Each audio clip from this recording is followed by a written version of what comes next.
എല്ലാവർക്കും സ്നേഹവന്ദനം. ഉൽപ്പത്തി പുസ്തകം 5-ാം അധ്യായത്തിന്റെ 21 മുതൽ 24 വരെയുള്ള വചനങ്ങളാണ് ഇന്ന് നമ്മൾ ധ്യാനിക്കുന്നത്. ഹാനോക്കിന്റെ ചരിത്രമാണ്. ഹാനോക്കിനെ കുറിച്ച് നമ്മളെല്ലാവരും കേട്ടിട്ടുള്ള ആളുകളാണ്. ഭക്തനായ ഒരു മനുഷ്യൻ. അപ്പോൾ ഹാനോക്കിന് 65 വയസ്സുള്ളപ്പോൾ അവൻ മെതുശലേഖിനെ ജനിപ്പിച്ചു. മെതുശലേഖിനെ ജനിപ്പിച്ച ശേഷം ഹാനോക്ക് 300 സംവത്സരം ദൈവത്തോടു കൂടെ നടക്കുകയും പുത്രന്മാരെയും പുത്രിമാരെയും ജനിപ്പിക്കുകയും ചെയ്തു. ഹാനോക്കിന്റെ ആയുഷ്കാലം ആകെ 365 സംവത്സരമായിരുന്നു. ഹാനോക്ക് ദൈവത്തോടു കൂടെ നടന്നു.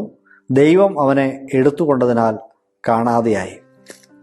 വളരെ അനുഗ്രഹിക്കപ്പെട്ട ഒരു ജീവിതത്തിന്റെ ഉടമയായിരുന്നു ഹാനോക്ക് എന്ന് ഈ ചുരുക്കം വാക്കുകൾ വായിക്കുമ്പോൾ തന്നെ നമുക്ക് മനസ്സിലാക്കാൻ പറ്റും. വിചിത്രമായ കാര്യങ്ങളും ഹാനോക്കിന്റെ ജീവിതത്തിൽ ഉണ്ടായിട്ടുണ്ട്.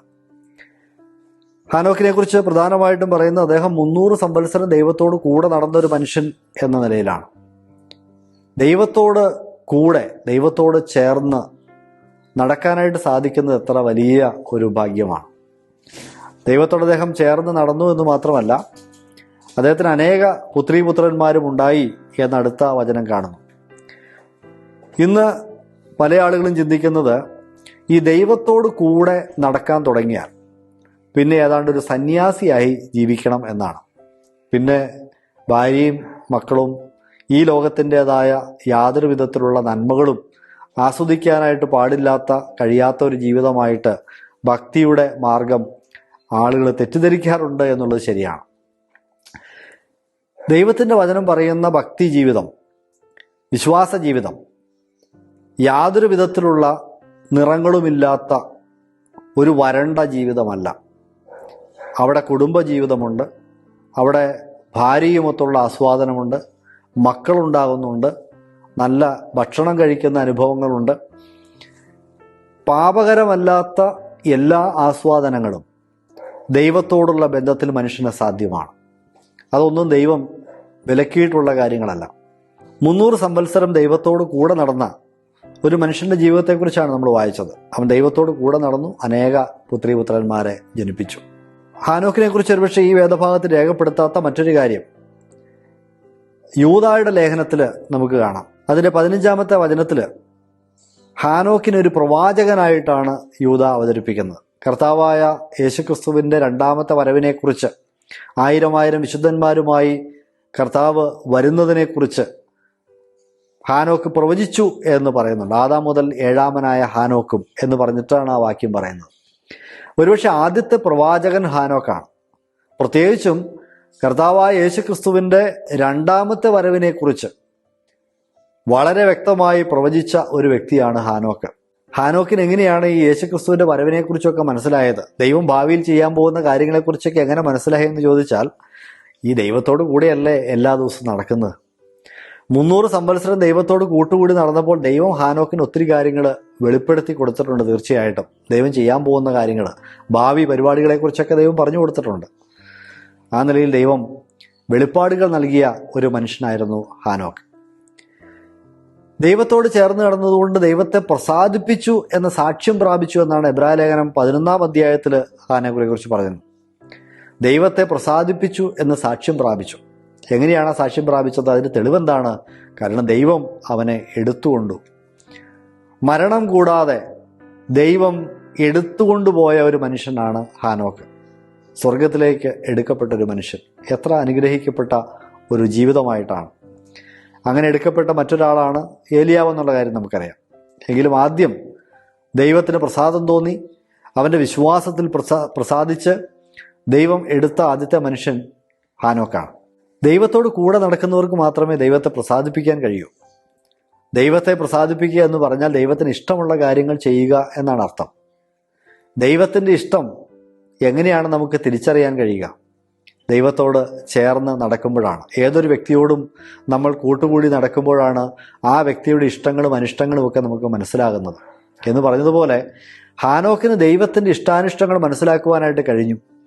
എന്നിട്ട് സ്വന്തം ഇഷ്ടങ്ങൾ മാറ്റിവെച്ച് ദൈവത്തിൻ്റെ ഇഷ്ടം തിരഞ്ഞെടുത്ത് ചേർന്ന് നടക്കാനായിട്ട് ഇടയായിത്തീർന്നു. അങ്ങനെയാണ് ദൈവപ്രസാദം ലഭിച്ചത്.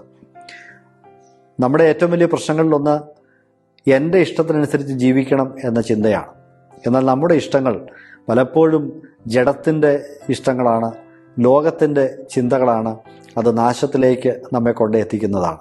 എന്നാൽ ദൈവത്തിൻ്റെ ഇഷ്ടമാണ് ഏറ്റവും തികവുള്ളത്, നന്മയും പ്രസാദവും പൂർണ്ണതയുമുള്ളത് എന്നത് റോമാലേഖനം 12-ാം അധ്യായത്തിൻ്റെ 2-ാമത്തെ വാക്യത്തിൽ നമ്മൾ വായിക്കുന്നുണ്ട്. ആ നന്മയും പ്രസാദവും പൂർണ്ണതയുമുള്ള ദൈവഹിതം മനസ്സിലാക്കി തിരഞ്ഞെടുത്ത് ജീവിക്കുന്നവരാണ് ദൈവപ്രസാദമുള്ള മനുഷ്യർ. പ്രിയമുള്ളവരെ, നമ്മുടെയൊക്കെ ജീവിതങ്ങൾ ദൈവപ്രസാദമുള്ള ജീവിതങ്ങളായി മാറണം. അതിന് നമുക്ക് ദൈവത്തോട് ചേർന്ന് കിടക്കണം. ദൈവത്തിൻ്റെ ഇഷ്ടങ്ങൾ അന്വേഷിച്ച് അത് ചെയ്യുന്നവരായി നമ്മൾ മാറുകയും വേണം. ഇപ്പോൾ ഹാനോക്ക് ദൈവത്തെ പ്രസാദിപ്പിച്ച് ഇങ്ങനെ കൂടെ നടക്കുകയാണ്. ഇപ്പോൾ ഹാനോക്കിനെ ദൈവം എടുത്തു.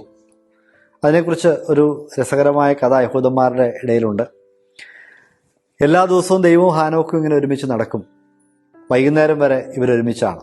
വൈകുന്നേരം ആകുമ്പോൾ ഹാനോക്ക് പറയും, എന്നാൽ ദൈവമേ, ഞാൻ എൻ്റെ വീട്ടിലേക്ക് പോയിക്കോട്ടെ, സമയമായല്ലോ എന്ന് പറയും. ദൈവം പറഞ്ഞു, ഓക്കെ ബൈ, സീ യു, നാളെ കാണാം എന്ന് പറഞ്ഞ് ദൈവവും സ്വർഗത്തിലേക്ക് പോകും.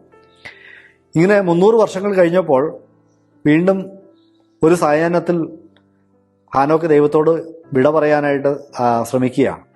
ദൈവമേ, ഞാൻ പൊക്കോട്ടെ, നാളെ കാണാം. ദൈവം ഒരു നിമിഷം അവിടെ നിന്നിട്ട് ഹാനോക്കിനോട് പറഞ്ഞു, ഹാനോക്കെ, ഈ കഴിഞ്ഞ 300 വർഷം നീ നിൻ്റെ വീട്ടിലേക്ക്, ഞാൻ എൻ്റെ വീട്ടിലേക്കും അല്ലേ പോയത്. നമുക്കൊരു കാര്യം ചെയ്യാം, നീ ഇന്ന് എൻ്റെ കൂടെ എൻ്റെ വീട്ടിലേക്ക് പോരെ, നമുക്കിനി സ്ഥിരമായിട്ട് അവിടെ താമസിക്കാം. അപ്പോൾ ഹാനോക്ക് അത് കേൾക്കേണ്ട നിമിഷം ഹാനോക്ക് പറഞ്ഞു, ആമേൻ, ഞാൻ സമ്മതിച്ചിരിക്കുന്നു, നമുക്ക് പോയേക്കാം എന്ന് പറഞ്ഞു. അങ്ങനെ ദൈവവും ഹാനോക്കും കൂടെ സ്വർഗത്തിലേക്ക് കയറിപ്പോയി. എത്ര രസകരമായൊരു കഥയാണ്. സംഭവം അല്ലെങ്കിൽ പോലും, കഥയാണെങ്കിൽ പോലും അതിനകത്ത് ഒത്തിരി നല്ല കാര്യങ്ങളുണ്ട് എന്ന് ഞാൻ ചിന്തിക്കുകയാണ്. പ്രിയമുള്ളവരെ, നമുക്ക് ദൈവത്തോട് കൂടെ നടക്കുന്ന മനുഷ്യർക്ക് ദൈവത്തിൻ്റെ കൂടെ കർത്താവിൻ്റെ സന്നിധിയിലേക്ക് പോകാനും സന്തോഷമായിരിക്കും. ഈ ദൈവത്തോട് കൂടെ നടക്കാത്ത മനുഷ്യരാണ് മരണമെന്ന് കേൾക്കുമ്പോൾ, അല്ലെങ്കിൽ ദൈവം ഇങ്ങ് പോരെ എന്ന് പറയുന്ന വിളി കേൾക്കുമ്പോൾ പരിഭ്രാന്തി ഉണ്ടാകുന്നത്, അവർക്ക് പരവേശം ഉണ്ടാകുന്നത്. എന്നാൽ ദൈവത്തോട് ചേർന്ന് നടക്കുന്ന ഒരു മനുഷ്യനെ സംബന്ധിച്ച് അവൻ ഏറ്റവും പ്രിയങ്കരമായത്, അവൻ ഏറ്റവും ഇഷ്ടപ്പെടുന്നത് ഈ ദൈവത്തോടു കൂടി എനിക്ക് എന്നും വസിക്കാൻ പറ്റിയിരുന്നെങ്കിൽ എന്ന ചിന്തയായിരിക്കും. ഹാനോക്കിൻ്റെ നല്ല മാതൃകയെ ഓർത്ത് ദൈവത്തിന് നന്ദി പറയുന്നു. ദൈവത്തോട് കൂടെ നടന്ന് ദൈവത്തെ പ്രസാദിപ്പിച്ച് ദൈവത്തിൻ്റെ കൂടെ നിത്യമായ ജീവിതത്തിലേക്ക് പ്രവേശിച്ച ഹാനോക്കിനെ പോലെ നമുക്കും കർത്താവിനോട് കൂടെ നടക്കാം. നമുക്കും വിശ്വാസത്താൽ ദൈവത്തെ പ്രസാദിപ്പിക്കാം. ദൈവത്തിൻ്റെ ഇഷ്ടങ്ങൾ നമ്മുടെ ഇഷ്ടങ്ങളാക്കി മാറ്റാം.